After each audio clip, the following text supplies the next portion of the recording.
Berdirinya negara Israel tidak bisa dilepaskan dari nama Theodor Herzl, seorang Yahudi yang dianggap sebagai pelopor gerakan Zionisme modern.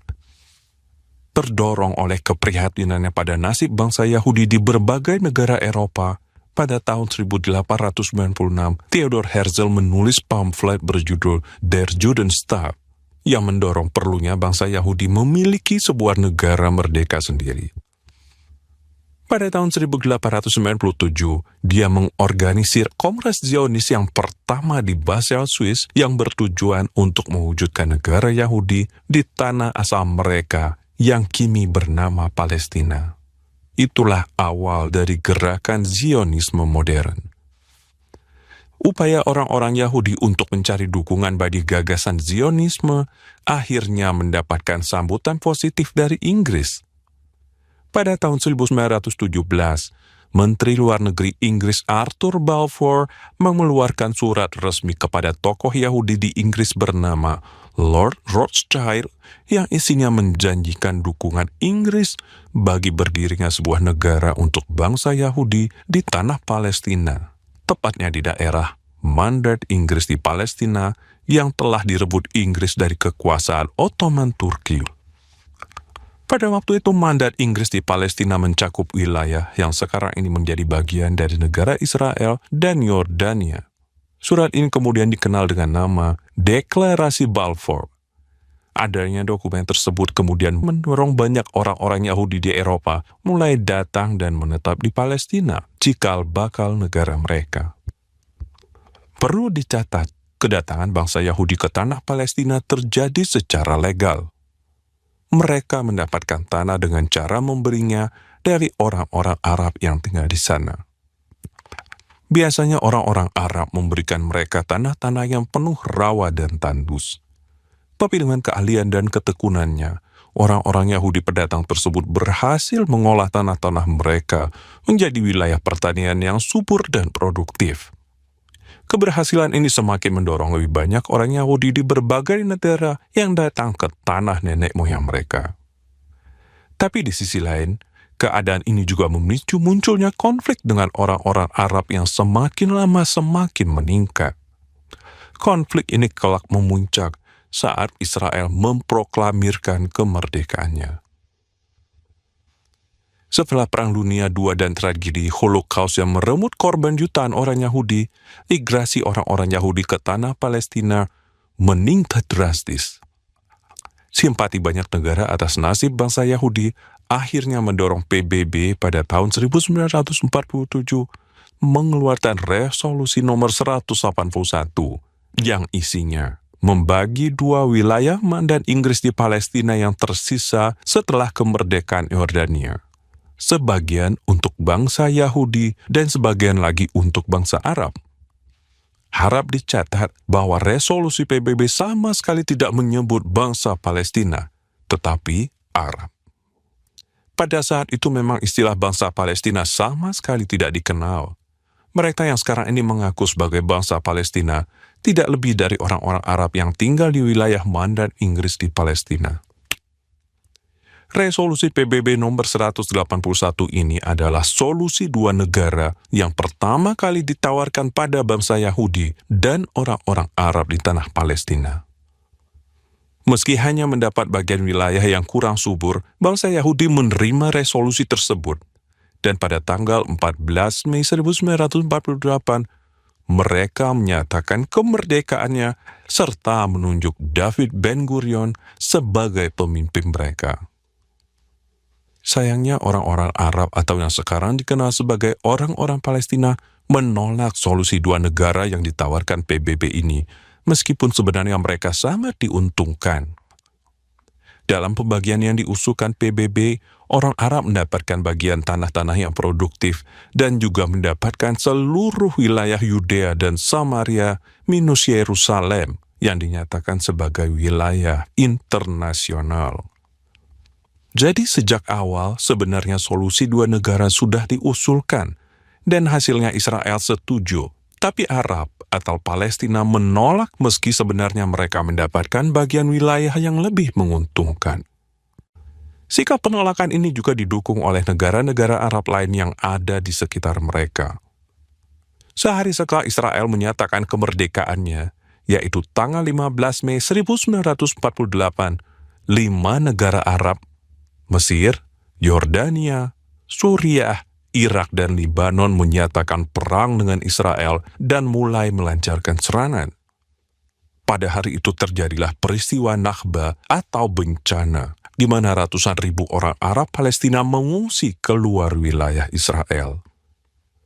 Oleh para pendukung Palestina, Nakba ini seringkali dinarasikan sebagai pengusiran tentara Israel terhadap bangsa Palestina dari tanah mereka.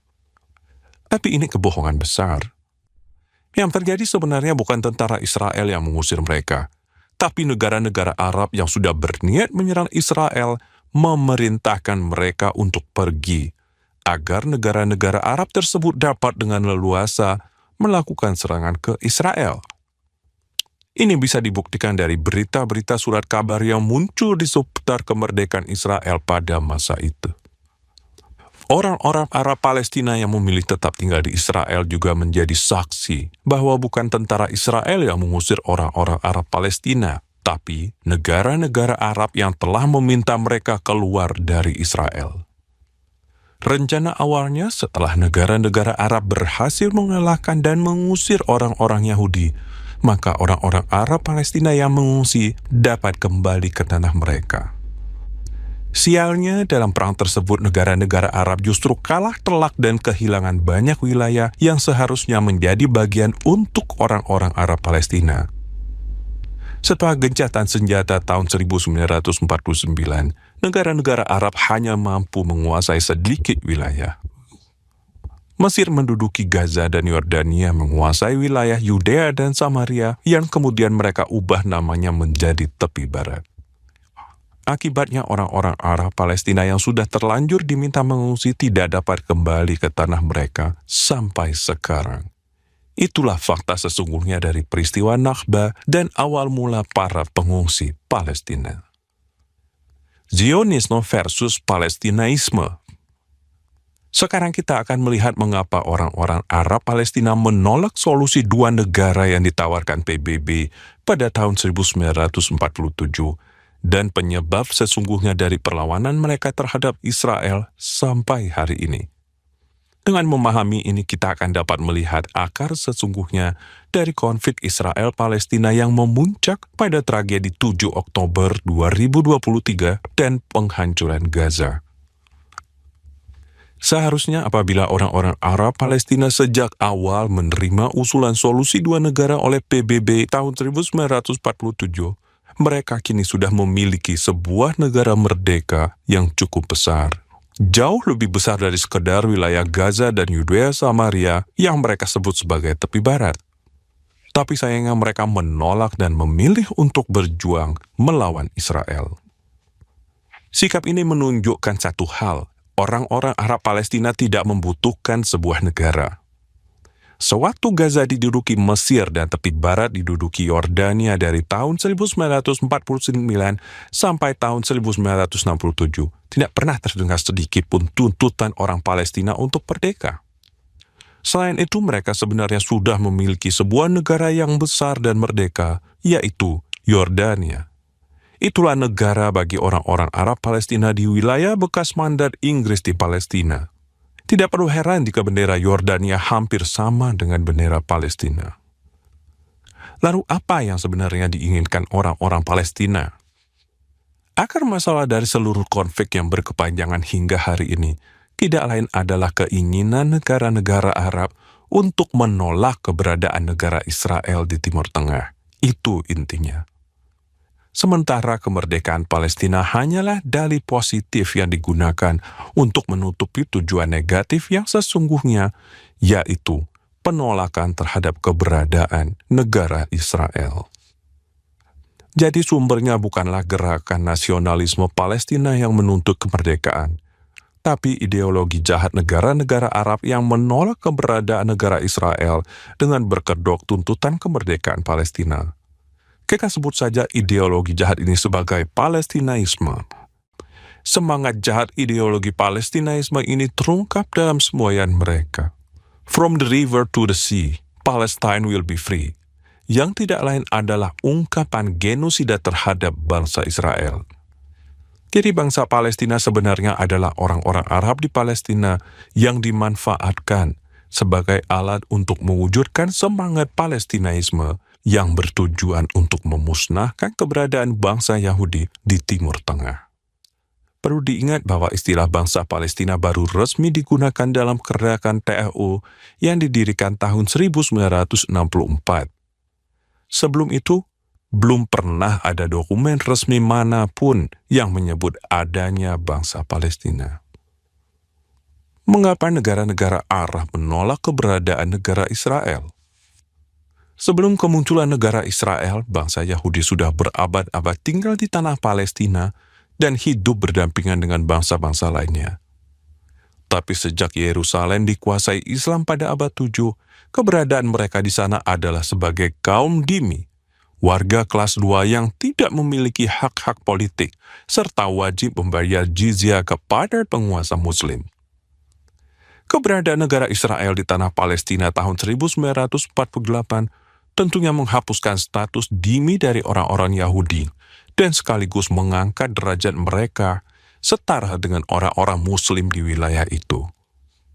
Hal ini tentu saja mengusik arogansi kaum Muslim di Timur Tengah yang baru saja terpukul hebat akibat runtuhnya kekhalifahan Islam terakhir di Turki pada tahun 1924.